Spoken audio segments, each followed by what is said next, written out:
Crawlers. We would be honored if you would join us. All right, everyone, welcome to another episode of Dungeon Crawlers, where we will cross the lands of Mordor and go into the deepest of dungeons to discover your villain. Basically, we are going to talk about building villains in your story, your game, video game, board game, role-playing game, your short story, your novella, your novel, or you're just telling a scary story at the campfire. That is the point of tonight's episode.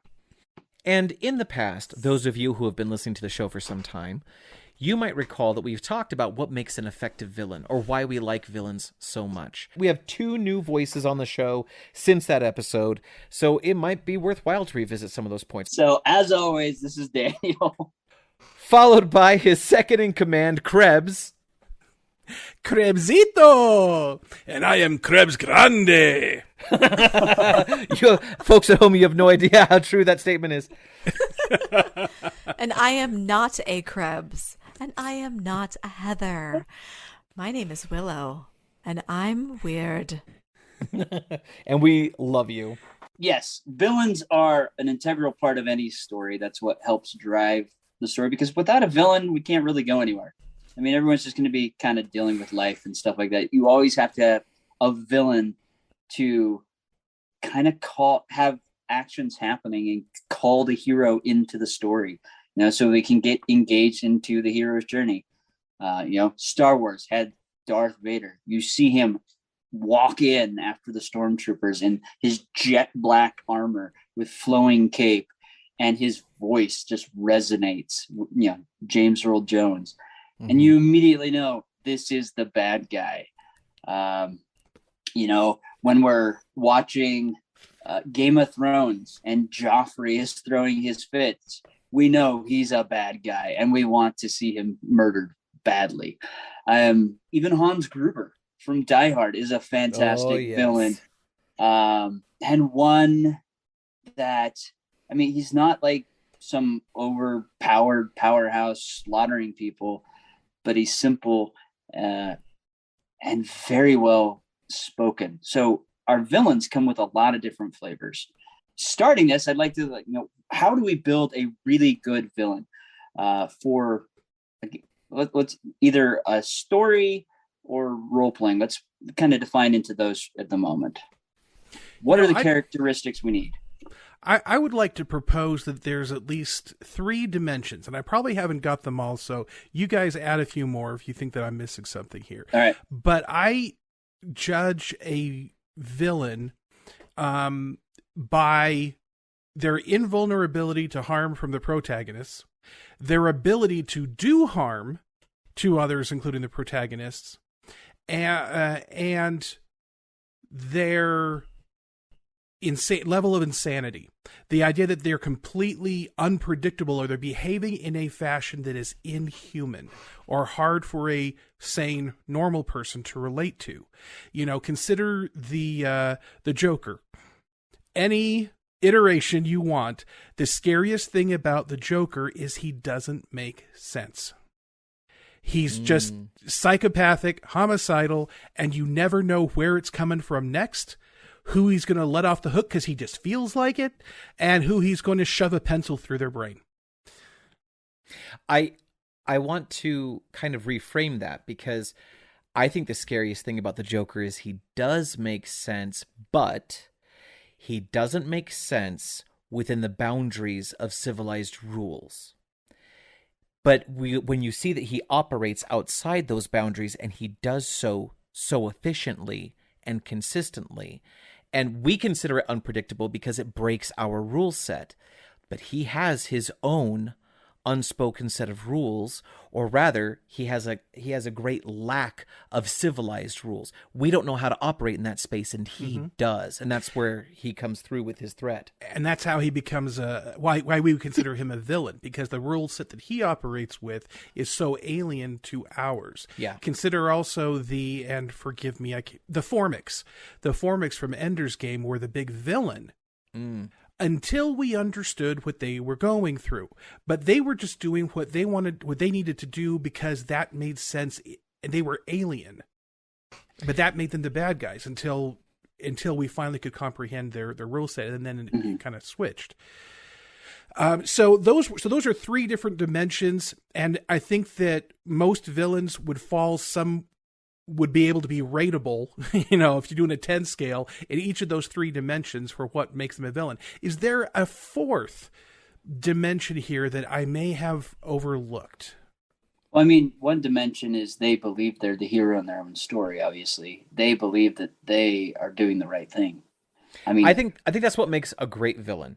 Okay. And we talked about this in the previous episode, but the idea is that the villain has conviction and genuinely believes in their mind that they're doing the right thing. The best villains are not the villains that are like I think we've talked about this before too. The villains in Captain Planet are all the worst villains ever. Oh yeah. Because their goal is to destroy the planet. And then it's like, okay, hang on a second. Let's play the tape all the way through. Let's assume for a moment that you actually do what it is you set out to do. What are you going to be left with? And the answer is nothing. But the villains that are truly the best villains, the ones that are the most scary, the ones that carry the most threat and the most, I like the term jeopardy, the one like Matthew, your three dimensions, to me, that was three dimensions of jeopardy. And we'll get into that more later if you want. But the villains that are the most terrifying, most likable, most effective as a villain are the ones who genuinely believe in what it is that they're doing. And to Daniel's point, they are the hero of their story. Well, yeah, I mean, example, like Lex Luthor. Okay. Lex Luthor is bending rules and laws because he is convinced that Superman's really the villain. He's the head of an invading force or whatever twist of the story is. That's always been his crutch, is Superman's the bad guy and I have to protect the world. Now the question is, how does that fit in? Because I do believe there is something there that gives another dimension to the villainhood. I was thinking of this episode from Firefly called Heart of Gold. And Captain Mal goes into town to meet with the bad guy. They have a little back and forth, and he insults him beautifully. I loved it. And then he comes back and he tells the ladies of the evening at the house that they were supposed to protect. They says, well, what are we supposed to do? You've met the bad guy. He says, leave. This guy is a religious fanatic. And it wasn't religion as in worshiping a divine being, is that he had religious conviction of what he believed. And he said, you can't reason with this guy. You won't be able to buy him off. There's no way to deal with this guy in a rational fashion. And so to go back to what Krebs said, so we've got jeopardy. I wish I had better words for these things. Because you got people that are highly in control, like Hans Gruber. He couldn't be touched for the most part, or it was extremely difficult to do any harm to him or to his organization because he had absolute control.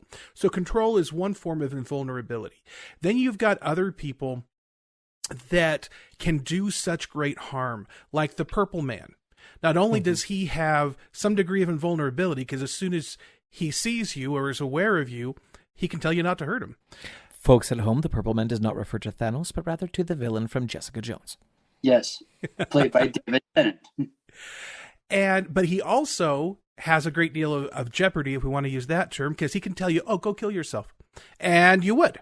I noticed that Willow has not weighed in yet, and she is probably the most prolifically published author in this group, for sure. So I want to hear her take on villains. But I want to add to what Matthew just said, which is, I think that there's typically, and maybe this is too binary, maybe this is too two-dimensional, but villains for me tend to land somewhere on a gamut of raw physical power to cerebral strength, right?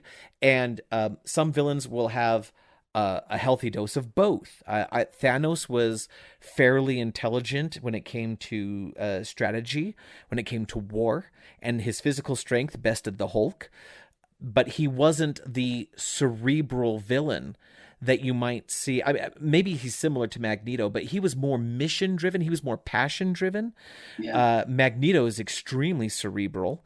And then you have Grand Admiral Thrawn, who is incredibly cerebral. Vader is kind of closer to Thanos in the sense that he has raw power as well as intellect, but he's typically power and manipulation, right? So for me, there's this gamut of like, and maybe it's not a gamut, maybe it's more like attributes, but I tend to think of like the common villain that you see is either super duper strong or super duper smart. And typically speaking, if you're going to be heavy in one, you're going to be lower in the other, right? But there's also villains, or rather antagonists, to be less human-centric, that are absolutely mindless, but voracious and unstoppable and deadly. Think of the movie Contagion. The antagonist in there is the virus. This touches on something I wanted to bring up, which is not every villain is a persona, is a person. Right? Correct. And there are other movies where it's a natural disaster. Again, something absolutely mindless, but invulnerable and highly deadly. But I am curious what Willow has to say. I was just about to say that. Yeah. Are you also curious what Willow has to say? I was curious. She has no idea. I was going to say. I think that it's interesting to bring up the idea of villain versus antagonist, because I think antagonist is a very different concept than villain. A villain connotates a human.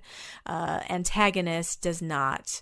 You can have an antagonistic be a concept or a feeling or God or love or whatever, but a villain is a person. Right. And I think that what makes a villain fantastic is that they are relatable, that there is an emotional core that has been twisted, that there is a part of them that we recognize in ourselves as being the potential for making us a villain.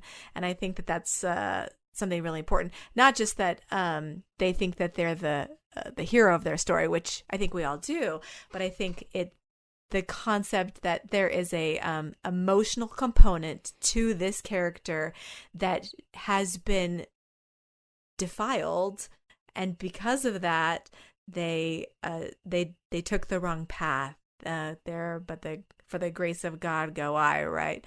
And that's why it terrifies us, because we're like, oh, I could turn into Darth Vader, or Pennywise. We should be so lucky.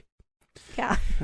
We've often talked on the show that the difference between a hero and a villain is one bad day or one choice, right? For like sure. One of my all-time favorite alternate takes on Batman, where instead of his parents being killed, instead Bruce is killed in the alley. That's the Flashpoint. Yeah, Flashpoint. And you can find this online, and I highly recommend that you go find this. There's actually like a vertically long comic strip version of this. It's very brief, but what happens? You don't even need to do that. Sorry to interrupt. No, go ahead. They actually have a DC animation actually made that a movie. Oh, that's great. Yeah, so you can even watch it that way. For me, I saw it in the frame by frame comic book style, and I felt like it had such immense impact because I was discovering it like one step at a time, right? But what happens is, with the death of Bruce, Thomas Wayne becomes Batman because of the tragedy of losing his son. Martha Wayne becomes the Joker because of the tragedy of losing her son. They had the exact same tragedy. They have a love and a bond with each other that is unique, but one becomes the hero trying to save others from such a thing, and the other is tormented and demented by that experience. And it just speaks so beautifully and loudly to the concept of the difference between a hero and a villain is one bad day and a choice. There was a movie, and I haven't seen it, but I understand the synopsis, called Brightburn, and it basically I love that movie. Yeah, it's a variation on a theme of, okay, alien crash lands on Earth, and instead of being raised by Martha and Jonathan Kent, instead is raised by another family that try to raise him well, but this kid just does not have the heart of Kal-El. This is not going to be Superman. He gets his powers, and he's homicidal. Yeah, the small version is, what if Superman was a bad kid? Yeah.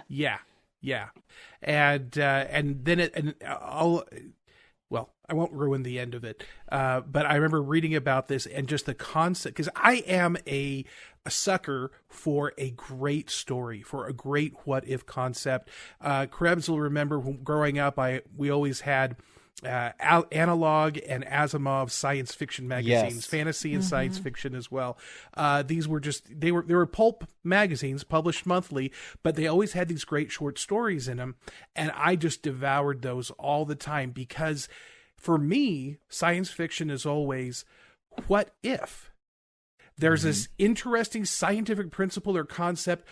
How does this affect society? And those are the things that always stimulate me intellectually and get me invested in the story.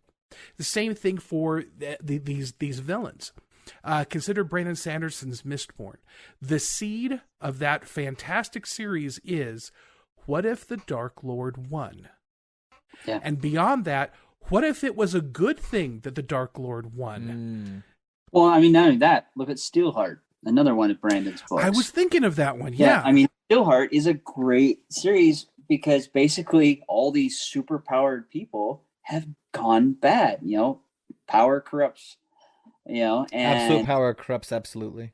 Yeah. And so it's really interesting to see that. Again, Killing Joke is another great example of one bad day creating a villain. And sometimes it's not just a bad day; it's a series of bad days over and over. But there's always there's that fork in the road. There is a defining moment. Yes, there's that choice, right? Yeah, there is a defining moment. But generally, I mean, there are some villains where it's beat into them. They've gone through and look like Cletus Cassidy, Carnage. His mom died. He had a very abusive father, beat the crap out of him. He started killing animals. He eventually then killed Dad, and then he just went on. Yes, there was a defining moment when he killed Dad that really created the monster that it is. But there were things that led up to that's true. That really made it easy to fall into that dark villain category. So allow me to kind of pull this back in the direction of the topic, which is, okay, so we understand some of the mechanics that make a villain. Why do we care about what makes a villain? What purpose or what value does that bring to the table if we know what creates a villain? How can we turn this into something that's useful when crafting a game villain or a game antagonist? Didn't the Joker say something along those lines to Batman at one point? That without me, you don't exist, something along those lines? I mean, that's kind of what it is. I mean, you have to have that foil to help progress the story. I mean... So why does it matter why they're a villain? Why does it matter why they made this choice or what their background is? Why does any of that matter? If you look at the Heath Ledger Joker... In all the other versions of Batman, whenever you come across Joker, there is some explanation for how Joker became that weird clown prince thing, right? Yeah. But then in the Heath Ledger version, he's like, you want to know how I got these scars? And then he tells a story. And the first time you hear it, it's believable. You're like, that's the story. Then he goes on and he does it again and he tells another story that is completely unrelated. And comes the question are both of these stories true? Are none of these stories true? What's the reality here? So in truth, the Heath Ledger version of Joker, we don't know why he became that. We don't know how he got those scars. We don't know why he's the way that he is. We just know that he is. And he's an incredibly effective antagonist. So why does it matter if we understand what makes a villain? Does that play a role in your game creation, for example? Does it bring value? Can you have it, not have it?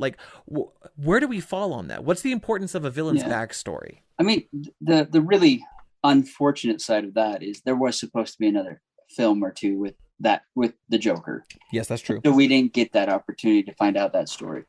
At least when and maybe this is my perspective, especially when I'm creating villains, and that people want to know the reason the villain is who the villain is. Even in Mistborn, we discover that. We know he's the Lord Ruler is this bad guy from the perspective we're given. And then we learn why he did the things he did. And that kind of, I mean, I know part of that is to humanize, the villain, but it's to allow us to understand their motivation. That way we buy into the villain more. That's at least my opinion. Because if I'm buying into the villain, I'm more interested in the story. I'm interested in the outcome, and I definitely want to know more about the villain, which continues to drag me into the story. I think it's worth also saying that sometimes you don't have to understand the villain. Well, what Willow was saying earlier, one of the things that makes a villain terrifying is if it's something you can relate to. So sometimes the creator of the antagonist or whatever will give you that backstory so you can understand them. And the fact that there but for the grace of God go I is the fear part that makes that villain scary. But then there's other ones where you don't get any backstory, and the fear of that villain comes from perhaps one of these other two dimensions. They're just incredibly deadly. Krebs, you ran a Rifts game, and I think it was the Man in White. And it was Dead Rain. That was Dead Rain. It was Dead Rain, yeah. And every time he came around, we started smelling rotten strawberries. It was his calling card. And we had no idea who this person was.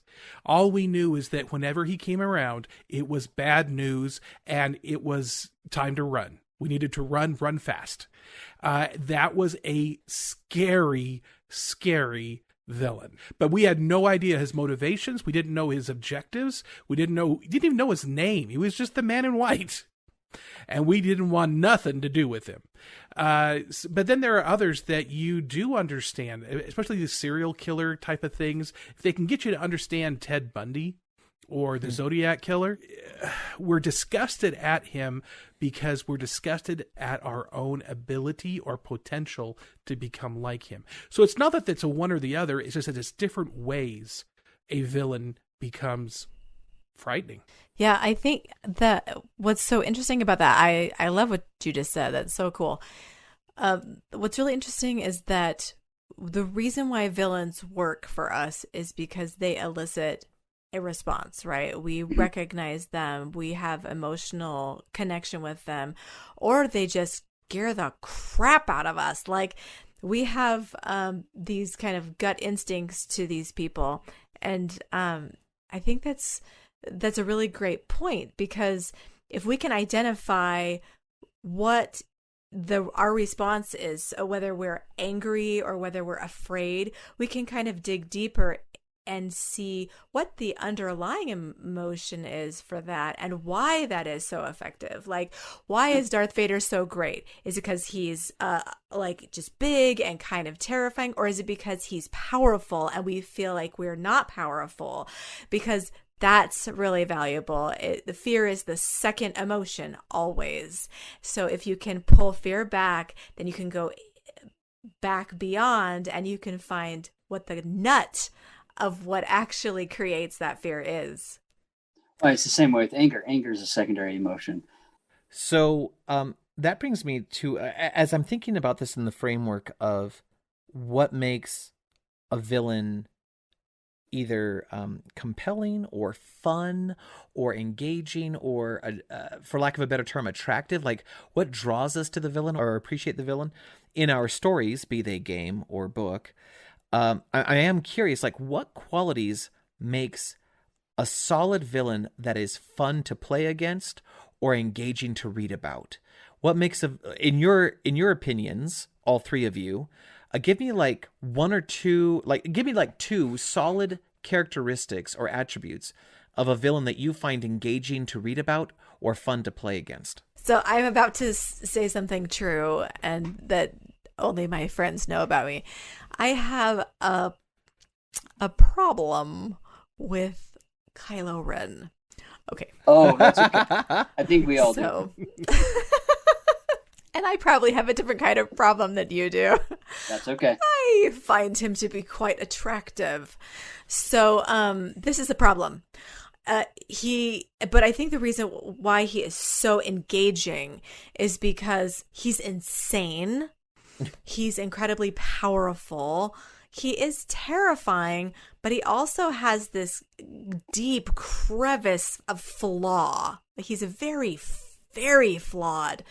And as a watcher, as a lady watcher, I love that flaw. That my gut instinct is to want to go in and be like, fix the crevice, fill it up with me and make him better. But I don't want him to be better, really. I really want him to be terrible, because he's scary, and scary is also sexy. So I think for me, a really good villain is smart, kind of dangerous, and flawed, fixable. Like, with the right person, that character could be fixed. They could be rehabilitated, even though they never should be. I think this is great. So you hit on two things. One, it hits on your rescuer feelings. You need to rescue him. You got to save him. And then two, he's a bad boy, and that attracts women too.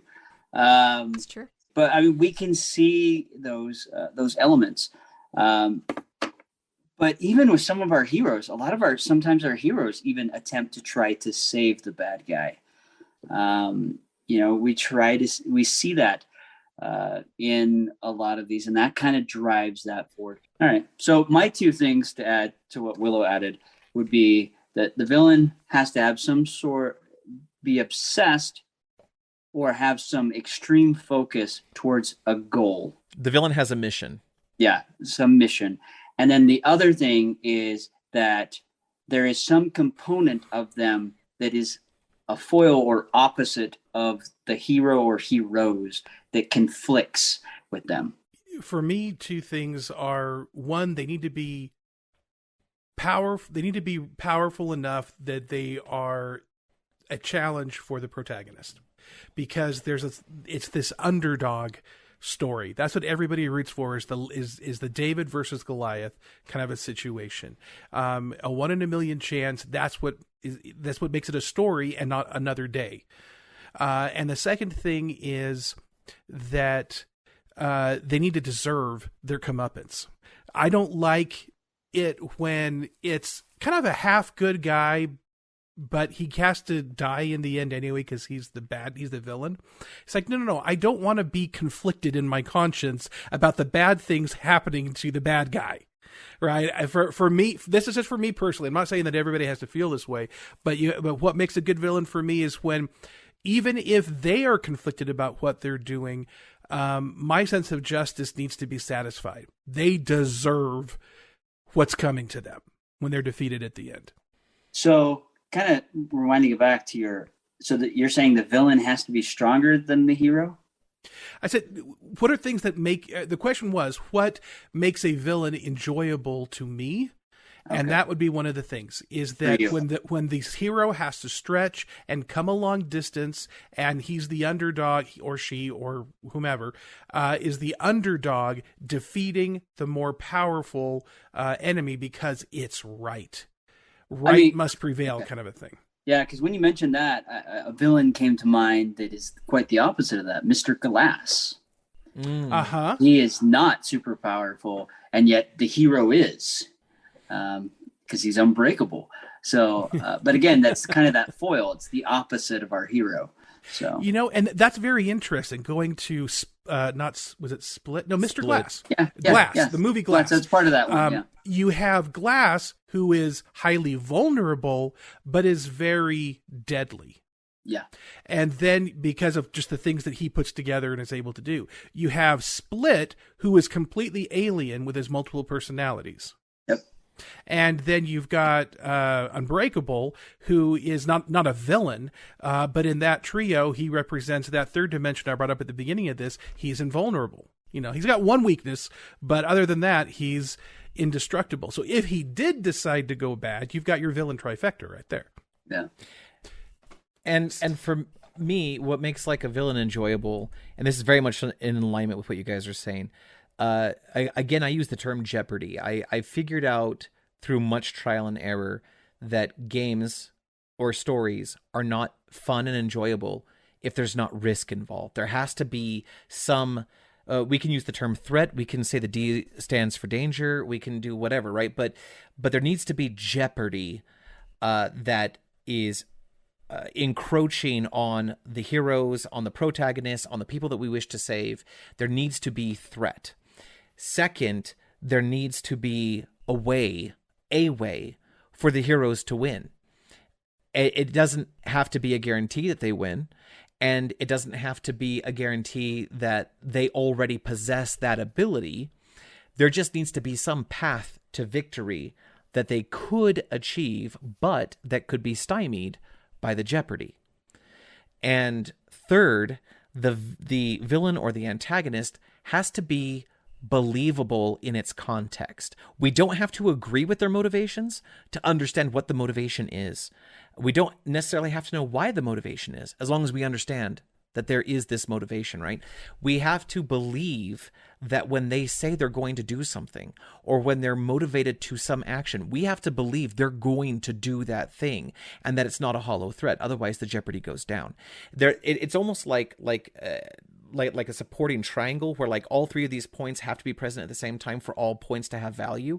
But the biggest thing is there has to be jeopardy, it has to be believable, and there has to be a way to win. Yeah, it's really funny. I was about to say that similar thing, which is that I think what's really important with a villain is that they are consistently developed, so that even if they are an unreliable narrator, if they're an inconsistent character, and I keep thinking of Moriarty from Sherlock, he's just so brilliant. He's one of my favorite so villains. Great. But what is so great about him is that he is so true to the insanity of playing that portrayal, right? He's so consistently unpredictable. Mm-hmm. And I think that that's really important in just having a character that follows their rules always, even if we don't always know the rule, even if the rule hasn't been specifically explained to us. We get the impression that the character has a set of rules, has a moral component, and that they are following it to a T. Yeah, I mean, we see the same thing with Hyde, from Dr. Jekyll and Mr. Hyde. His morality, his compass, or moral compass, is completely different than Dr. Jekyll, and it's so foreign to us. And I think that is a good component. I mean, even the Joker has a moral component to him. It's just so skewed from our own. It just seems outright outlandish and crazy. So is there a way for us to distill this down to like key bullet points that the listeners can take away to use as a framework for antagonist generation? Well, one of the things has to be the villain has to be a challenge to the protagonist. The villain has to be a challenge to the hero. If they are too easy to kill, we call those foot soldiers. Those are minions. Those are not the villain. So they've got to do that, and then there needs to be something interesting about them. And I keep coming back to what Willow said at the beginning. There, but for the grace of God, go I. That right there is something that, and with this talk of multiverse and alternate timelines and stuff in recent pop culture, what if you had a villain that would be close to the hero in another timeline, but just went a different direction? I think that's great. And another thing I would say is, what is it about this villain that instills fear?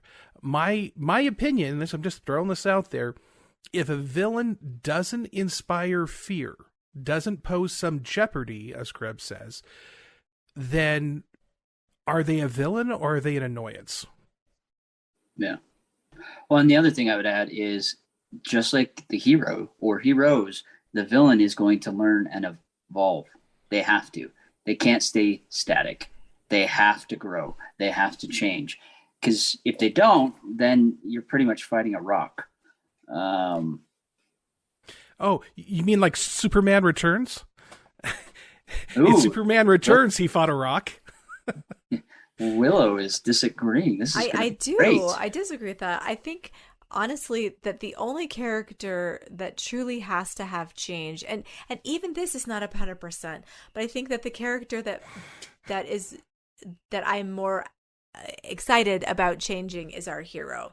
And that's the only person that has to make any change, I think, for it to be a narrative that's really fulfilling. And in fact, I believe that narratives where the antagonist doesn't change can be incredibly powerful. I mean, there's oftentimes maybe an anagnoresis, right? Like this moment when the villain recognizes, oh, I screwed up. But I don't think that change is necessary for me for a villain to be really a great villain. I think that a lot of times they are a yardstick character that we kind of pit our hero against, and as long as our hero changes more than our villain, we still win.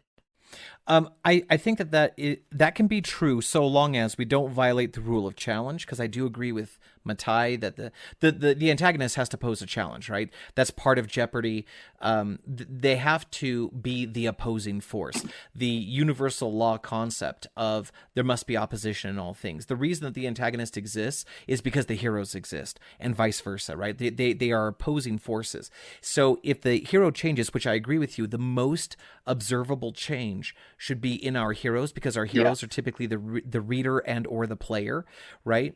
The most change must occur there. However, if the hero ever outpaces the villain, if the hero becomes too powerful, or if the hero becomes more powerful such that the original challenge is no longer a challenge, then I think it necessitates that the villain also evolve and adapt so that it can be that opposing force. What do you think about that? I wonder about that, just because I think sometimes sometimes the villain is already up armored from day one. He's just really strong. He's really big, which is why he's so scary. And I keep going back to Darth Vader. He is huge. He is scary. He is all powerful. He is a demigod, really. And then we have Luke Skywalker, who is just a nerd. He drinks blue milk. So that's true. Yeah, he was going to go true. to Tashi Station to pick up some power converters. Geek. Go to Tashi Station. Anyway, but that's, so he rises to the challenge. Does Vader make a massive change at the very, very end? I wouldn't say massive change, but does he remain a challenge? And the answer is yes. Yeah, I mean, and that's where I mean when I say they has to evolve, because you can't have hero go into, fight A and do the same thing, and then they come back, they get defeated, they come back for fight B. It's the same things over and over, because if that happens, that villain's gonna, wait a minute, he's doing the same thing. I just sidestep, bash him over the head, game over. So the villain changes and growth will be minute. It's much smaller than the heroes. The heroes is going to be much bigger, obviously. Yeah, yes. I think that's probably true. So I want to go to Wheel of Time. We have a hero there that experiences massive growth, right? And he's fighting Dark One, the Forsaken, and all the Shadow Spawn minions. Rand in the first 3 books is massively underpowered compared to the main opponent, Baal-Zaman. But somehow he defeats him because of luck, force of will. The pattern wills it so. But then after that, he begins to grow, and he starts racking up a body count. There were 13 Forsaken servants of the Dark One, and you start keeping score. Well, he knocked this one out and that one out. But then towards the end, it's obvious he is powerful enough that now the Forsaken who survive are scared of him and don't want to face him anymore. But there is something that happens in one of the last few books. Because he's allowed himself to care, he has a weakness. And Semiraj ends up forcing him to do something, without doing spoilers here, to put his loved ones in extreme jeopardy, and it breaks him. So even though the hero at that point appears to be more powerful than most of the villains that he has to fight, he still has an Achilles heel, as it were, a weakness, and they trigger that, and that is it was just almost traumatizing to read that. Yeah, I think that from my perspective, I think that I get behind the idea that a villain will change tactics. The hero, as they progress, always force the villain to do something new, maybe outside of their own comfort zone. But I don't equate changing tactics with fundamental emotional change. And I think that's what we're talking about, right? The hero makes a change. There's an arc of the character. And oftentimes our villains don't have those same arcs. And the question becomes, do we have to have a character arc for the villain for us to want that villain in our story, right? Is having a fulfilling character arc for the villain as important as a fulfilling character arc for our main character? I mean, that's a really good question, because I mean, we kind of sort of see that in Deadpool 2. You know, there's the kid that, you know, Cable comes back in time to kill because he's this big overarching bad guy. And then Deadpool, his whole quest during the movie is to save this kid and change his future output. So and during that movie, you're really rooting for that to happen. In the DC Comics, events happen that eventually makes it so Lex Luthor is now a good guy. You know, he's using his power suit and fighting alongside Superman. No one trusts him, of course, in the beginning, but we do kind of see that redemption arc where he's kind of like, okay, maybe Superman is a good guy. I'm going to start using my genius for good. You know, Batman does it. Why can't I? But is that fulfilling? I mean, yeah. Do we like that? I'm not sure that I love that. Me, no, but I do know there are several people that love Lex Luthor, and they love seeing this change. It's something different because Lex Luthor has been the same over and over and over. It's pretty much the same pattern. But now this is an evolution. We're seeing a different Lex Luthor. Now they may change it, though. So in terms of distilling this down, I think we agree that the villain must be a challenge for the heroes. Yes. And we agree that there must be some inspiration of fear or some sense of jeopardy. But it sounds like we're kind of split on whether or not a villain evolves. And this is an interesting debate, and we could take this further. But it sounds like in terms of distilling this down, evolution is not necessary for a villain to be compelling, per se. No, I mean, I can see where Willow's coming from. Because, like, for example, in my novels, you know, one of the big main villains is a dragon. It's not really going to change in much there. And in fact, it doesn't. And so that's kind of this overwhelming villain with no change. It's, you know, and it's unstoppable. But then I have this, you know, these other side villains that are pulling strings in the background, and they are evolving and changing. I think you can use both. It just depends on the heroes and the story. So let's kind of like rein this in, because we're running out of time very quickly. We've talked about a villain or an antagonist has to be challenging, has to inspire fear and produce jeopardy. Is there any other necessary component for making a great villain/antagonist? By definition, an antagonist must keep the hero from attaining their main goal. Yeah. Mm-hmm. That is the literal definition of what an antagonistic does. It doesn't mean, and so how we feel about the antagonistic is really a reflection of how we feel about the hero and the hero's motivation, right? Yeah. So if we like the hero, we think his motivation is good, we are not going to like the antagonist because he's keeping the hero from getting what he needs. If we dislike the hero or the protagonist, and we don't like his motivation, we are much more likely to side with the antagonist. We don't want the hero to get what he's after, or we want him to have to change what he wants or whatever it is.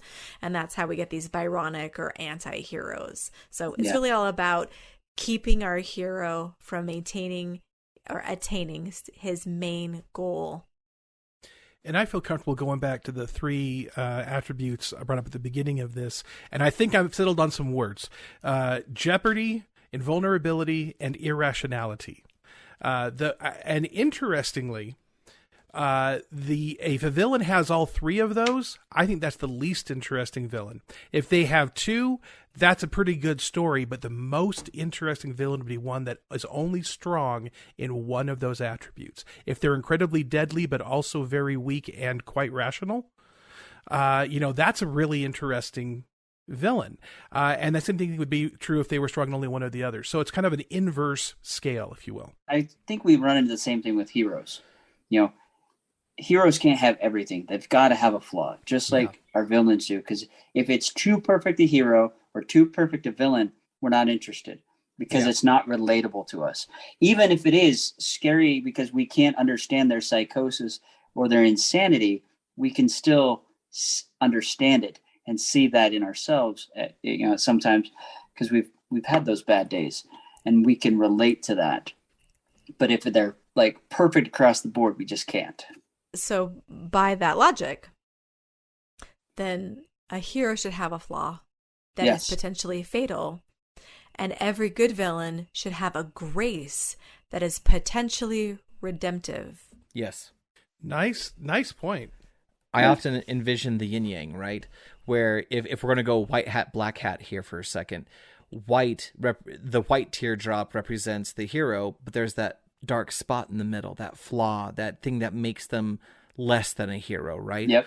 And you have the black teardrop, which can represent the villain, but there is that white spot, that thing that makes them human or vulnerable or makes them somewhat likable or understandable, right? Like there's something, because to all of your points, if a villain is a pure villain, we don't buy that. I often think about the concept of the Matrix.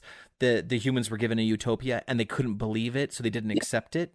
The same thing is true of heroes and villains. If something is purely that thing, it becomes hokum and tropish and we don't believe it anymore. So we don't accept it, right? We push it away. As we get to the close of this, I want to come back to that question of what makes, and we kind of started touching on this already, what makes a bad villain? Like what makes a villain that's a poor villain or we don't enjoy this villain? What makes a bad villain? A cheesy villain? I mean, Batman. What makes it cheesy? I mean, Batman is riddled with them. Condiment King, Kite Man. I mean, they're just Condiment King. Yes. No joke, it's a thing. I know. He has two tanks, one full of ketchup, one full of mustard. I mean, these are like throwaway villains. Like they just like, oh, we got to come up with a villain of the week. This guy has a giant kite on his back and flies around and robs banks. Like there's nothing really there. That's why I really couldn't get behind the Jim Carrey Riddler. It just didn't have any gravitas. It was too just goofy. Like, just way over the board goofiness. Where the new Joker in the Batman, man, I really enjoyed that take of him. Yes, it's not the same take. You mean the new Riddler in the Batman? Yeah. But I could get behind it. I enjoyed it. The character had motivation. It wasn't about being silly and goofy and yelling joygasm and all sorts of other things. So far we have cheesy and goofiness. I'm making that sort of like one quality of a bad villain. Incompetence. When the villain defeats themselves because they're dumb.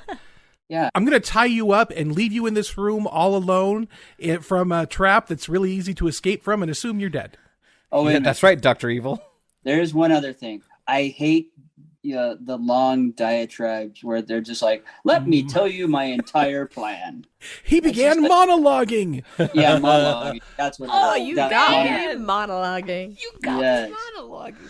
I think inconsistent, as to be consistent with myself, inconsistent villains are a problem, inconsistent with their own moral compass, because then we don't believe them. And I said this is actually a problem I see in writing a lot.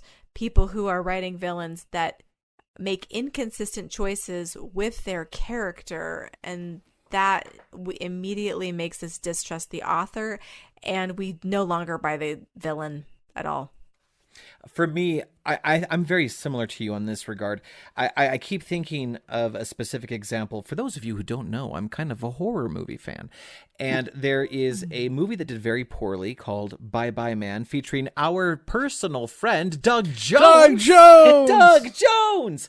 We love Doug Jones on the show. He plays the Bye Bye Man. And I will let you guys go see this for yourself, but the takeaway that I took from that movie in terms of villain design is villains with no consistent rule set suck. For if there's no rule for their motivation, why do they do this thing? If there's no rule for how they operate, how do they do this thing? Then, especially when you're talking about supernatural antagonists, these are the worst kind. It's not just about being unpredictable. It's about there's no system. There's no meaning to anything that they're doing. You also can't defeat them, and all of it becomes pointless. Their motivation is pointless, and whether or not you can defeat them becomes pointless. So I hate villains that don't have some kind of rule set by which they're operating. You know, when I was a teenager and first getting into RPGs, at one point, my friends and I decided to make an in-world Freddy Krueger. Mm-hmm. And we were trying to create a villain sheet for Freddy Krueger. We could not define his power set. We could not define his weaknesses or his stats because there was so much inconsistency from movie to movie. And we really wanted the idea of this really dangerous villain in our story, completely gave it up because of the inconsistencies. It just wasn't possible to do it in a satisfying way. We could have chosen him from even within one movie. I don't think he's consistent. But if we had just settled on something, it would have been completely unsatisfying. It would have been the dime store version of Freddy Krueger, not the one we wanted to have in our story. Yeah, I mean, I was going to jump in here because I'm pretty sure some listeners are like, well, the Joker's inconsistent. He's crazy. He's all over the place. But he does have a rule set. He is trying to break the bat. That is his goal. He will destroy everything. He will scorch the earth. But his goal is he wants to break Batman. And so there is still a rule set there. Yes. And he doesn't just magically sprout superpowers. The whole thing about him is that it's his twisted mind is what makes him dangerous. Other than that, he has no powers. Nothing special. Well, see, and that's the thing is, so if we look at Batman's villains, the majority of them don't have superpowers because Batman doesn't. But we look at Superman, the majority of his villains have superpowers. It's kind of back to that Jeopardy, as well as it has to be a good foil to our hero. And oftentimes, looking at those two different IPs, in Superman, many of them have superpowers because they too are Kryptonians, or they've been affected by kryptonite, or they've been introduced to technology from Lex Luthor, or like in other words, their powers make sense in the context of the world. Yes. But villains that are seemingly, maybe not even seemingly, villains that prove to be invulnerable, cannot be destroyed, do not have a clear rule set, and do not have a clear motivation are the worst. Yeah.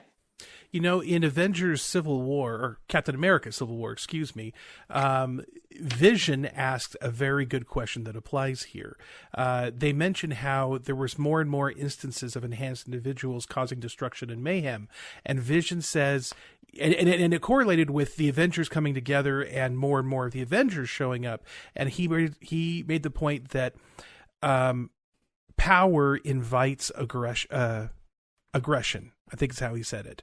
And he said, we have to ask ourselves. Power invites opposition? Opposition.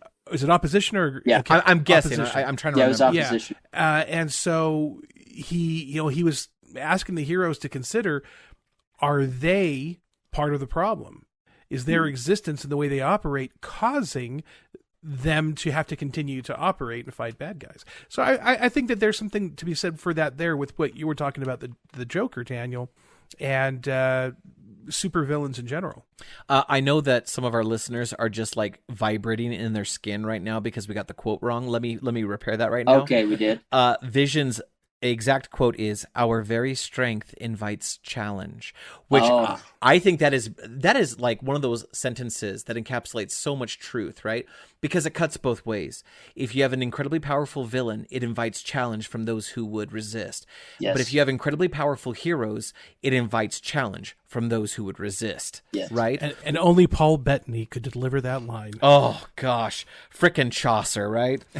All right. So we are woefully out of time. Yes. But just to kind of like encapsulate what we discussed, a solid villain for your game or for your story invites or is a challenge for the hero, inspires fear or jeopardy, must prevent the hero's goals, must act as an opposing force to the hero's intrinsic goals, maintains the qualities of jeopardy, invulnerability, and irrationality, but the more heavy weighted they are on one of those things, the better a villain they become, because they're not the perfect villain. And as we discussed just now, one of the things that makes a villain terrible is being too perfect a villain, being invulnerable, having no rules, having no definitions, cheesiness, goofiness, incompetence, monologuing, all that stuff makes villains lose their value in the eyes of your audience, be they players or readers. So that is the sum up of our discussion on creating villains and antagonists. Well, there it is. Thanks for listening and tuning into our show. If you have any input or thoughts or ideas you would like to send our way, we would love that. We recently got an email from a fellow listener, Ronald, that gave us some good insight. Just want to give a shout out to him. So please give us your input, your thoughts on what you believe makes a good villain. And, villains are great. Heroes are wonderful. We clearly love this subject. We could talk more on it, and we may in the future. Also, just fair warning for those of you that are planning on going to FanX this year in September, we will be doing a live episode of Dungeon Crawlers Radio from FanX. As well as, there will be other panels we'll probably be sitting on, but definitely come out to see us if you're going to be there. And you can always. We will also have some small goodies, some small freebies that we'll be handing out, candy. Yeah. So you can go to our website, dungeoncrawlersradio.com. You can find us on social media under Dungeon Crawlers Radio or DCR_show on Twitter, but the rest are Dungeon Crawlers. With that said, we'll catch you next time, and choose the high ground. And of course, I won't be there because I will be in Hawaii, and it is going to be awesome. But I will miss you over there at FanX. It's going to be awesome. And that's all I have, except for this last thing. Stay fresh, cheese bags.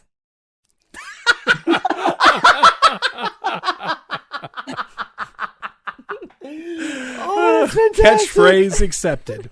Oh, I've been working on it. I saw it on the internet. I love it. Hey, Daniel. Yep. I got a new job. I'm teaching literature at the local prison. Okay. Yeah, but it's full of pros and cons. Oh my gosh. Oh my crap. Ouch. I hate to say this, but I love the cheese bag one better. That was the perfect thing to do after being called a cheese bag. That was excellent. And whether you are still struggling to build your antagonist or whether you think you've got the formula figured out, always remember to be epic and don't suck. Remember, the Force will be with you, always.